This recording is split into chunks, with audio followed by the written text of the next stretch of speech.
Hi, Stanley. Got a neat little Easter story for you now that the library finally got their computer fixed and is working again. It's called the Easter egg. I'm going to have another one after this, so not on this recording, but on the next one. So this is Jan Brett has written the Easter egg. And we'll see what this story is all about. Somehow bunny rabbits come into this one too, huh? Here we go. Cheer up, spring is here. Time to start my first ever Easter egg, Hoppy said. Each year, the bunny who decorated the winning egg got to help the Easter rabbit hide the eggs on Easter morning. Hoppy had been dreaming about being that bunny all year long. Now it was time to get started. Everywhere Hoppy looked, rabbits were working on dazzling eggs. I need an amazing idea, he thought. Well, let's get this right. Hoppy spotted Flora Bunny planting spring wildflowers in her eggs. Paintings. Oh, it says planting. Okay. The Easter rabbit will love those colorful flowers, he thought, and started picking flowers for his egg. Here's a basket for your flowers, Flora said. Cheep, chop, scrape, scrape. Hoppy spied Buster Birch carving a magnificent wooden egg. I wish I had some wood for my egg, he wished out loud.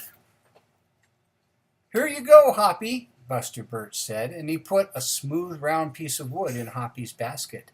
Thank you, Buster, Hoppy said.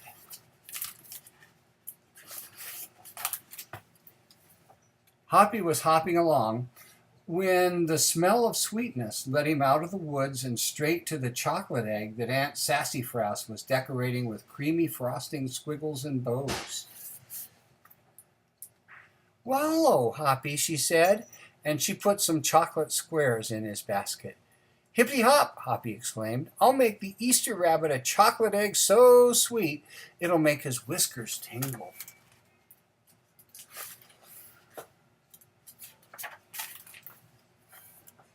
Then Hoppy saw Granny Irene decorating one of her fabulous story eggs. First she traced a design on the egg with a special tool. Then she dipped the egg in pots of yellow, green, orange, and red dye, adding to the design each time. Hoppy couldn't believe his eyes. I'll never make an egg that beautiful, he told Granny Irene. She smiled. Try, she said, giving him one of her special tools.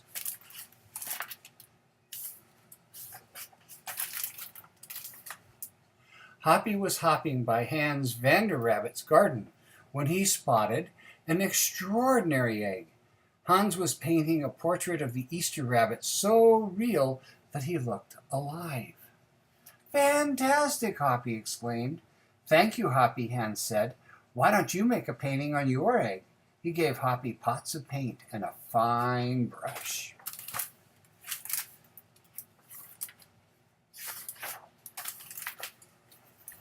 As Hoppy bounced along, a loud boing nearby knocked him off his feet. It was a whirling, twirling mechanical egg. Whoa, said Hoppy. That's an unusual egg. Would you like to make one? Roberto asked. Hoppy tried hard, but the harder he tried, the more parts and pieces piled up around him. Thank you, Roberto, he sighed. But I think I better make that egg that is right for me. Poor Hoppy couldn't make a mechanical egg, could he? It's kind of hard to do. So Hoppy hopped back to the woods and lay down under a tall tree to think. Making a beautiful egg is harder than I imagined, he thought. I guess I don't have to win. I just want to make an egg that I'm proud of. That's a good idea, huh? Suddenly, the woods rang with the squawking of birds, sounding an alarm. Mother Robin swooped down, calling wildly, as if she couldn't decide where to go. An egg had tumbled out of Mother Robin's nest. Inside the perfect blue egg was a baby robin that needed its mother to keep it warm until it hatched.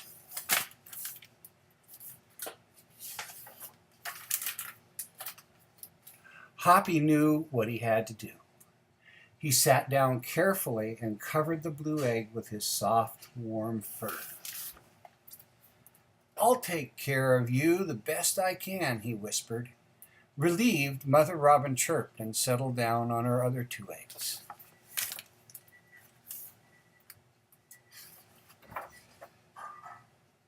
Come on, page.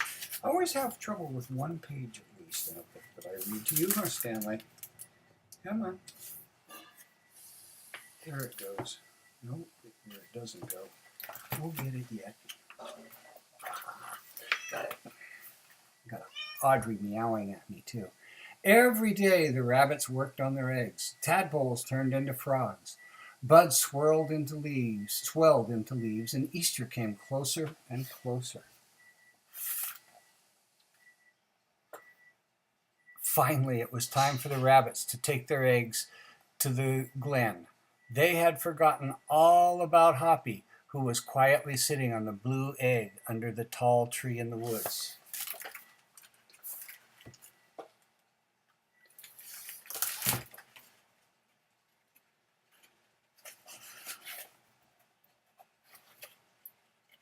I've got trouble with another page, huh, Stanley? They should number these pages. Oh boy, this page is really stuck. I'm going to push pause here just for a sec, maybe. Nobody's ever read this book before. Can't believe that.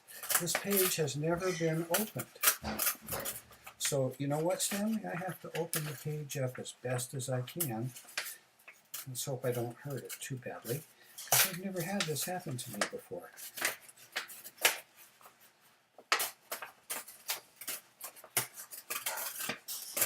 There it goes.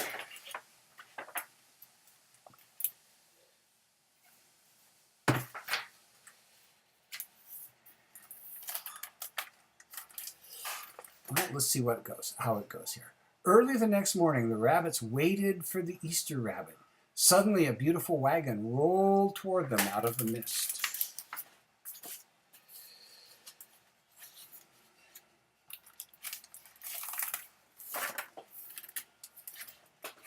"You have brought me the most beautiful eggs in the world, but a very special one is not here," he told them.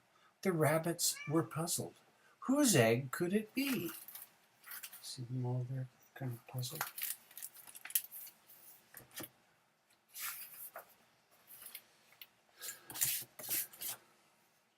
Oh, the wagon came up and stopped, and the Easter bunny stepped down from the wagon and admired the decorated eggs one by one. And that's when he said, "You brought me the most beautiful eggs in the world." Okay.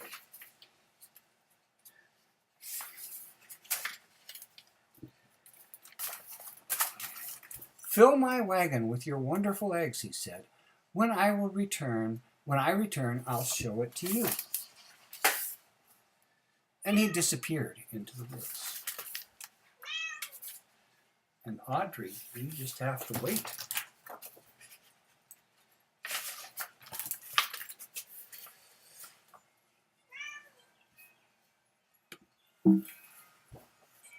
He came back with Hoppy, looking scruffy and bedraggled. "Hoppy has an amazing egg to be proud of," the Easter rabbit told them. "He has kept Mother Robin's egg warm and safe until her baby bird hatched and she could take care of it."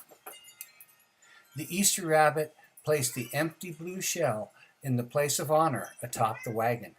Now they were ready to go.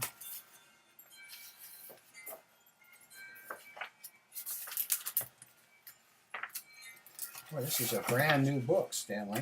I'm having trouble with the pages, aren't I? The rabbits cheered for the egg that had surprised them all.